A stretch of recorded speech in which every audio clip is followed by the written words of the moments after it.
We are recording this and you will receive a copy of it, and anyone who's registered will also receive a copy. And you feel free to distribute it across your team as well if you think other people would find value in this. So one thing before we start this presentation, I just wanted to give a bit of a pre-warning, I suppose. For anyone who's been through our discovery workshop process, we would have tried to explain that OneDrive and SharePoint are very different products. And SharePoint, the clues are in the name actually, but SharePoint is for company shares. So shared files across the organization goes into SharePoint. OneDrive is for one individual, which is the person who owns that OneDrive. And then you've got Teams, which, conveniently is named Teams for a team of people. So there's kind of like a hierarchy there. So company shares in SharePoint, Teams in Teams, individual people in OneDrive. Now, Microsoft is changing it, and this is what you're going to find out over the next few minutes. But Microsoft is making OneDrive the hub for you to access all of your documents, whether it's SharePoint, Teams, or OneDrive files. So I just want to kind of pre-warn people that you've got to be quite careful about where you're actually saving documents, because if you save them in your OneDrive and not in the company shares, then the document is now yours as an individual person. And if you think back to the old structure where you would have a server and desktops, IT have been harping on for years about making sure you save the document on the server, because if your workstation dies, you lose those documents. Unless there's obviously some exclusions to that if you're actually backing up the workstations as well. But it's a similar concept with SharePoint. So company shares go into SharePoint, individual personal files stay in OneDrive, and those files you just have to consider that they kind of expire with the user. So if the user leaves the organization, then those OneDrive files for that person potentially leave the organization. We've seen some clients that will create a OneDrive file share and then start sharing it out to the entire company, which works while that staff member is still employed. But as soon as the staff member leaves, it all stops working and those links die and everyone loses access to the files. So it's really important to have that clarity. SharePoint for shares, OneDrive for one individual's person. Now, there's some flexibility around that, and sometimes it makes sense to put something in OneDrive and share it out. But you just have to know that that lives and dies with the person inside that organization. So yeah, I guess ultimately that's it. Just being really clear on that. So with that in mind, I will hand you over to Annamarieke, who will start the presentation, and I will jump in and handle Q&As. Thank you. Lovely. Welcome along, everyone. And as Ina said, feel free to add questions into the Q&A as we go along. We'll answer those at the end of the presentation. So new OneDrive. OneDrive has been around for years and has been shown in different iterations. Microsoft have released the new version of OneDrive. It's been called the next generation, and it's the third generation of OneDrive for those of you that like to keep track of where things are at. Now, this OneDrive is different in that it's not just for your OneDrive, it's a portal to all of your files. So you can access your SharePoint files from here, you can access your team files from here, and you can be accessing your OneDrive files from here. It has benefit in that it gives us quick and easy access with different views into our files, and that's what we're going to be having a look at today.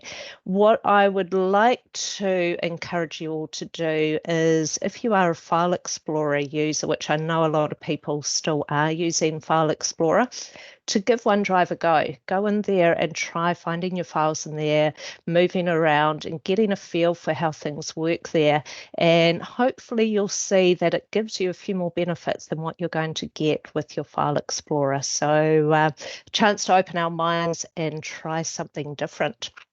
Let's get started into the presentation. Now, an interesting stat from Microsoft is that across the world, 2 billion files are being added into the Microsoft file systems. That's a lot of files. The new OneDrive has been adapted to meet the changing needs of our users. People are saving files into OneDrive, into SharePoint. Files are traveling with us as we go to meetings. They've been put into meeting invites. They get exchanged through Teams. So there's a lot of interaction and a lot of places where our files are taking place. We also have lots of different types of files as the world has been moving on as well. And so we need a way to be able to work with those files and find those files. You might be working with the old-fashioned files that we're all used to, the Word, Excels and PowerPoints. You might be working with loops. You've got your PDFs, we've got meeting recordings, we've got videos. So there's lots and lots of different types of files that are there. Step forward, the new OneDrive is going to give you a faster, a more organized, more personalized way of finding those files. And I'll step you through what those are. They're giving us a range of different views to help us get into our files easier, as well as lots of different methods of filtering and searching to the files that we want. And some of the ways that they're doing that is by allowing us to set favorites on our files, presenting different views, allowing us to search for files by people or meetings that we're attending. They're anchoring OneDrive into the places where we do our work. So instead of it just being tagged out there on the outside, it's been put into things like Teams. It's been anchored into Outlook to save us having to switch between different apps as well. So different ways of being able to keep yourself organized. We've got a few different places where OneDrive presents. Now, the most common way that people will go to OneDrive is OneDrive in the browser. And for those of you that have already been using OneDrive, that probably is the place that you're going to. The OneDrive in the browser still does everything that it used to, but there are some new features in here for those of you that have previously used OneDrive in the browser. For those of you that haven't used OneDrive in the browser before, the way that we get into OneDrive on the browser is to use the app launch, which is that little group of dots. There's 9 dots all grouped together. It doesn't matter which application you're in, whether you're in SharePoint or working in Word, etc. We can click on that button, and from there we can select OneDrive.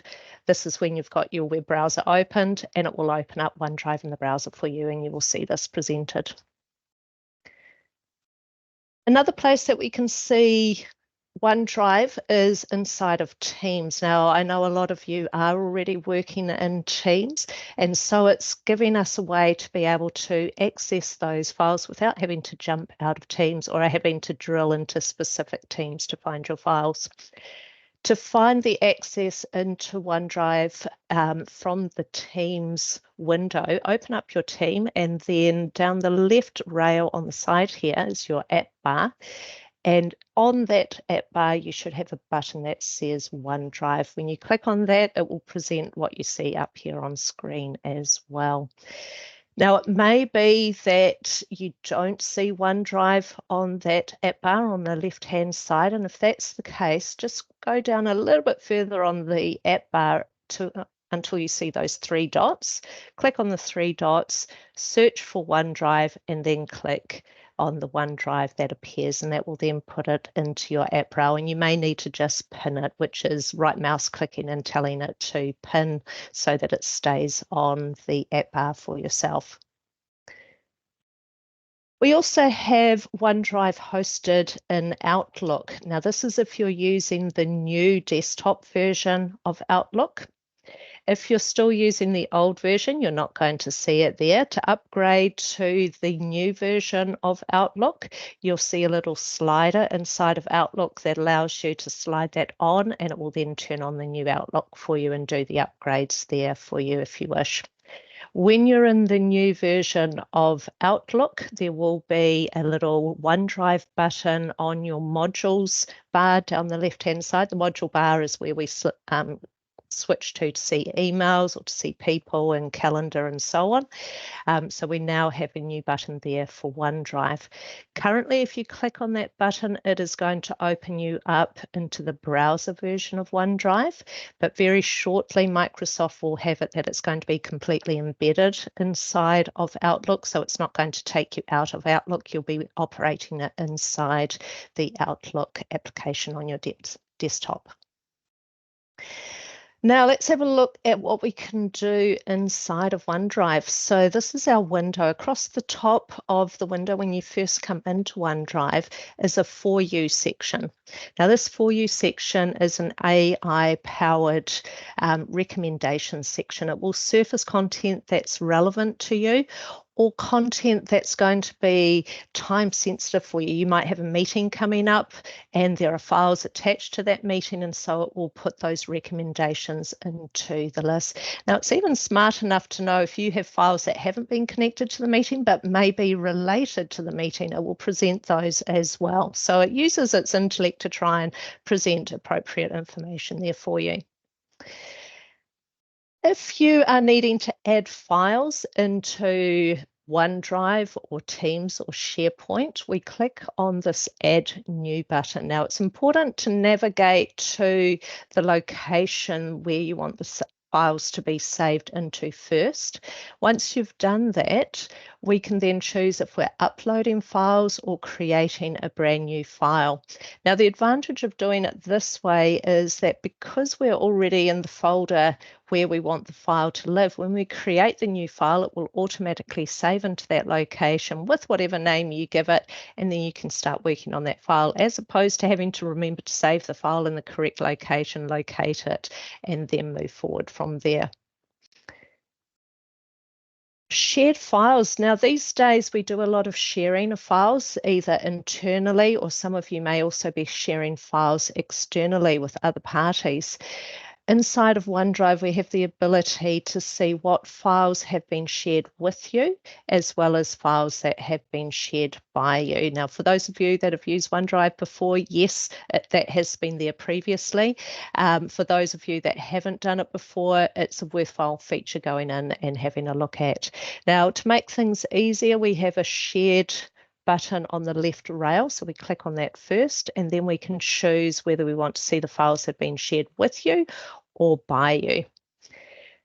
Once we're in that space, we can easily change or revoke those sharing permissions. So if it is files that have been shared with you and you no longer need to see those files in the list, we can choose to remove them from the shared page. The sharing link will still stay there unless the person that shared it with you decides to remove that sharing link. It just declutters your screen so that it's not taking up the space for files that you do actually want to be seeing.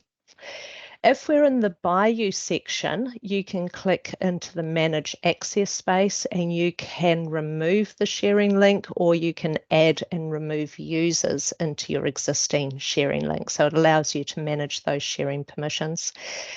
We can additionally also click on the Share button to set or change the sharing settings, just like we have been able to all the way through. Browsing and finding files. Now, there are a range of different ways that we can get into our files, and there are different views that Microsoft have presented for us. One of those views is the People view. So in the section where it says Browse By, I have a People section. Now, we're probably more likely to remember who we collaborated with on a file as opposed to the exact name of the file. So if that's the case, we can click into the People space and look for the individual that we collaborated with. And once we've found that individual, to the right here, it shows us the files that we've recently collaborated on with that individual. If there are individuals that you work with regularly and you want to see their files without having to scroll all the way through your different people, we can pin individuals. So the ones that we pin appear in white at the top here. So we've got two that have been pinned, Ellen and Elizabeth. When we pin those individuals, it shows the files in a bigger layout and gives us a little bit of a preview to what's inside that file. So it makes it easier to see the file. And from here, I can click on whichever file I want to open up, and it will then open that file for us. Meetings is another one where we contain files inside a meeting. Now, when you're in a meeting, there'll be different files that you are working on, collaborating with other individuals. For your upcoming meetings, before I say that, to get into the meetings area under the Browse By section, we click on Meetings, and then here on the right-hand side, it presents your upcoming meetings as well as your past meetings. So under the upcoming meetings, I can see which meetings I've got coming up.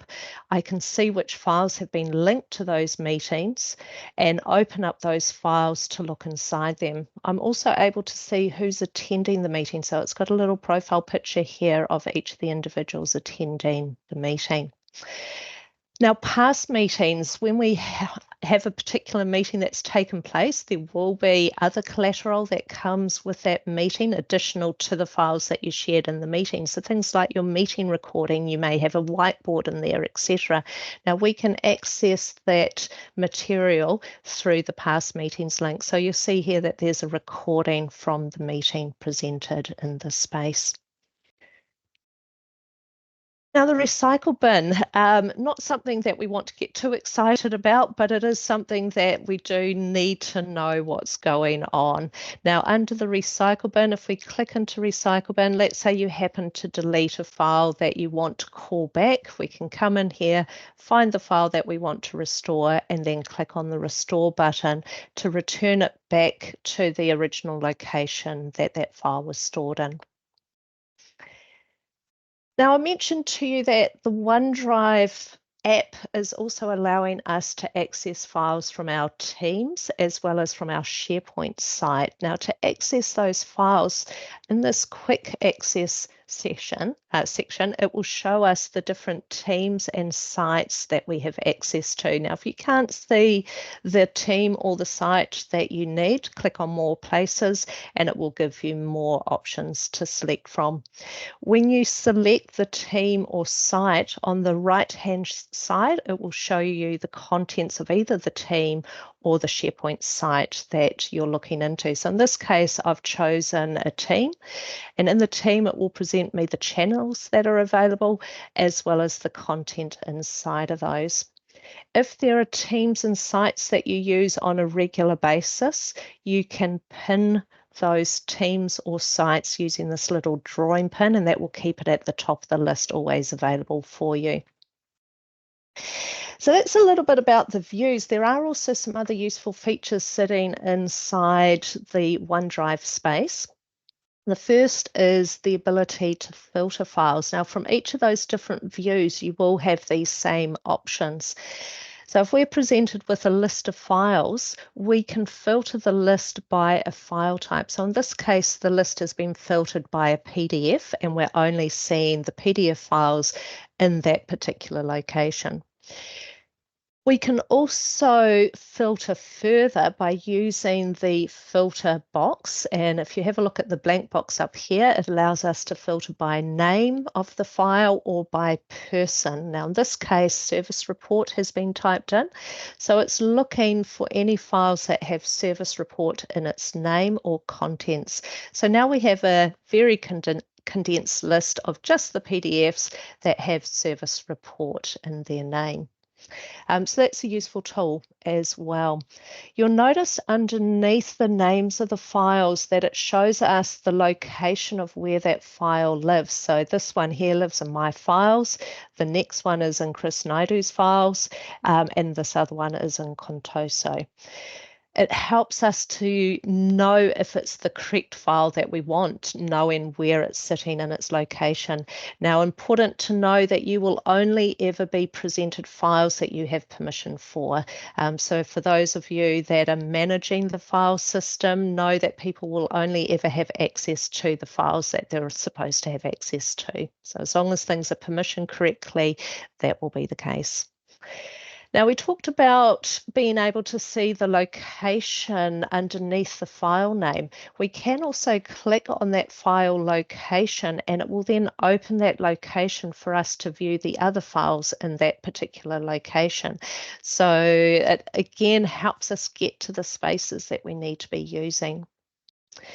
Another way of being able to find your files is using the search function. Now, there are two places that you can go to do your search. The first is if you are using OneDrive inside of that team space. If you go to the top of the window, you'll see the search bar at the top. If you're in the OneDrive browser version, you'll be using the search bar at the top of that window, and they each present slightly different windows. The one we're looking at here is the Teams search. Because we're inside of Teams, it's allowing us to search not just on the files, but also the chats and teams and channels. So we're able to do quite sophisticated search inside of that space. So it's got quite powerful inside that team search space. And if you're using OneDrive in the browser, it's going to narrow your search down to just files, but it too also has some good search features in that space as well. So utilize those features to help you as well. Something else that's new that's come into OneDrive is the ability to add folder colors, and you may have started seeing that pop up. I know I've seen some of the clients using the colored folders already. It's surfacing in places like Teams and in SharePoint and inside of OneDrive, and it's being driven from this OneDrive space. To add colors onto your folders, right mouse click over the folder where you want to make a folder color change, choose folder color, and then you can choose from the palette of colors that are available there. Now what that means is that you can color code folders so that a color means a certain thing to you. Or if that's not what you're wanting to do, maybe you just want to have a nice pretty looking folder that contains all the different colors that you like. So you can use it as you wish there. Now, this is not a new feature. It's been available for a while, but I just want to highlight it for those of you that aren't aware of the feature. When you find a file that you want to open, we can just click on the file name, which is what a lot of us do, and it launches the file and whatever your defaults are.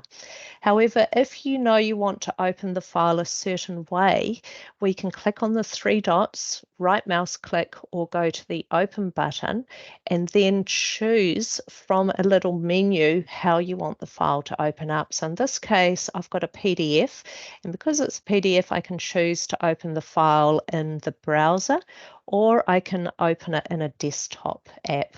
Now, if it was something like a Word file, you probably do want it opening up in the desktop, so you can choose that it goes to that space rather than it opening up in the browser. Another useful feature is being able to favorite files. So if there's a file that you're using regularly, you can turn it on as a favorite. And when you no longer need it, we can turn it off so that it doesn't present in our favorites list. Now, to set a file as a favorite, find your file, and then next to the file name, you'll see a little star. Click on the star to make it yellow, and once it's yellow, it tells the file that it needs to populate in our favorites list. Then back in our main screen for OneDrive, we can select favorites, and it will then present any of the files that you have favorited, regardless of where they're located. So it could be a whole range of different file locations that those favorites are coming from, but you only need to go to one place to access them. So that favorites is quite a useful one. Now, there are some new features coming to OneDrive, even though it's only just been released. It came out beginning of January. So we'll show you what some of those are, and then we can move into the Q&A session. Now, just while I'm talking, watch that little video that's playing on the right-hand side there. They are planning to add Copilot into OneDrive. It's already set up, but we're just waiting for it to launch. What it allows you to do is to ask open-ended questions that relate to an individual file. So you would have seen in that video that we're asking a quite specific question. It will then go looking for files that it thinks relates to those questions. You'll then get a list of the content that it's found. If you find a file that you want to look into, you can then ask for a summary of the content, and it will summarize what's inside that document without even having to open up the document. So you can get a feel for if that is the right file that you need. Now, this feature will just be available to the folk that are choosing to employ the Copilot license. Copilot is the Microsoft AI. So wherever you hear the word Copilot, it's that AI side of things. And there's lots of different products that Microsoft are bringing the Copilot into. And we'll be doing a separate webinar on those Copilot items later down the track. Another feature that's coming is the media view, and this will allow us to organize our images, videos, and media all in the one place, and that's coming mid to late 2024. A couple of questions that we think that some of you may be wanting answers to before we go into your communal questions. The first is, do you need to do anything to activate the OneDrive? And the answer is no. It should automatically install for you. And likewise, if you are setting it up for Teams, that should automatically be available for you, but you may just need to add it to the app bar like I showed you how to do. Some of you may be using OneDrive for personal use. What we've just talked you through is OneDrive for business. And so for those of you that are using the personal version, you may be wondering, are you going to have the same features there? The answer is yes, they did upgrade the personal version of OneDrive. That happened in January 24. There are differences between it. Some features are only available in the personal and some are only available in the business side, but both received upgrades. So you should see most of it being the same, but there will be slight differences between the two. And that then takes us to our Q&A. Ian, were there any questions that came in? Well, not yet, but actually I thought of some for myself. So those colored folders that you were talking about, do they affect just me, or would it affect anyone else that has access to those folders? Everybody sees the colors. Okay, so if you're changing the colors in SharePoint, you just have to be aware that you're changing them on behalf of everyone who has access to those. Correct. Yes, it's a communal change that everybody will see. And the other thing I've seen just through your slides is you've got the little comment indicator on the document. So, sometimes you lose track of who's commented on what document and which comments you haven't read yet. So that's quite a good little indicator, I thought, if you were using comments Yes. inside of documents. Yes, And most then definitely. in the old version of Teams, for anyone who hasn't upgraded, the OneDrive where you went to get your files was just called Files on that left pane, wasn't it? So some people may be seeing just Files, but that will be replaced with OneDrive. Correct. Yes. Yeah. So if you haven't seen the OneDrive appear, you'll still see the files and it's got that little paper clip. But when the upgrade takes place, it will remove that paper clip and you'll then see the OneDrive icon instead. And if you don't see the OneDrive, then you can add it into the app bar as per the instructions we went through. And then just to give some confidence to those people that might be questioning, that intelligence that tells you the most recent documents by person. So, that's where you have collaborated. So you already have access to the documents. It's not going to present documents that you never had access to that the other Correct. person was working on. Yeah. Correct. It's only in all of the filters and searches, etc., anywhere where it's presenting documents to you, you will only ever see files that you are sharing with somebody else or that you have been permissioned to be looking at. You won't ever see files that do not belong to you. Which is actually an interesting segue into the next topic, which is going to be Copilot. So Annamarieke is going to be running a Copilot session Wednesday, the 20th of March. So why it's interesting is Copilot is going to leverage the search across your entire tenant. So that permissions on who has access and doesn't have access is going to become really critical for those people that do want to enable Copilot. So stay tuned for that episode next month. So we'll be covering that. Exactly. But yeah, just be warned. I know Copilot sounds exciting, having all the AI in the workplace, but there is preparation work to do. So don't just go buying the licenses and turning it on for all of your staff, because there's definitely some risks there of overexposure to content that they shouldn't have access to, like pay reviews for staff and things like that. So yeah, we've got to de-risk that. So anyway, I think that's it. So thank you very much for joining us.